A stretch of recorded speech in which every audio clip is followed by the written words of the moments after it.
Power star Pawan Kalyan cinema కోసం అభిమానులు eager గా వెయిట్ చేస్తున్నారు. కానీ పవన్ కళ్యాణ్ మాత్రం ఇంకా లేట్ చేస్తూనే ఉన్నాడు. అత్తారింటికి దారేది సినిమా విడుదలై ఏడాదిన్నర కావస్తున్నా పవన్ నుండి సోలోగా సినిమా రాలేదు.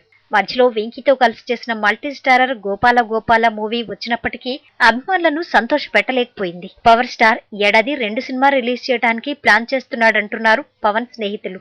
వాటిలో గబ్బర్ సింగ్ 2 ఒకటి.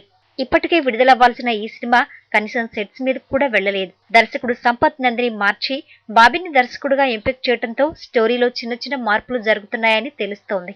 ఆల్రెడీ ప్రీ ప్రొడక్షన్ వర్క్ జరుపుకుంటున్న Gabbar Singh 2 movie regular shooting ఈ నెలాఖరు నుండి ప్రారంభం కాబోతోంది. గబ్బర్ సింగ్ 2తో పాటు పవన్ కళ్యాణ్ మరో సినిమా కూడా ఏడాదే వచ్చే అవకాశం ఉందట. దాసరి నారాయణరావు నిర్మాతగా రూపొందే సినిమాని కూడా త్వరలోనే సెట్స్ పైకి తీసుకెళ్లబోతున్నారు. ఈ సినిమాకి గోపాల గోపాల దర్శకుడు కిషోర్ పార్థసాని డైరెక్ట్ చేయబోతున్నట్ట.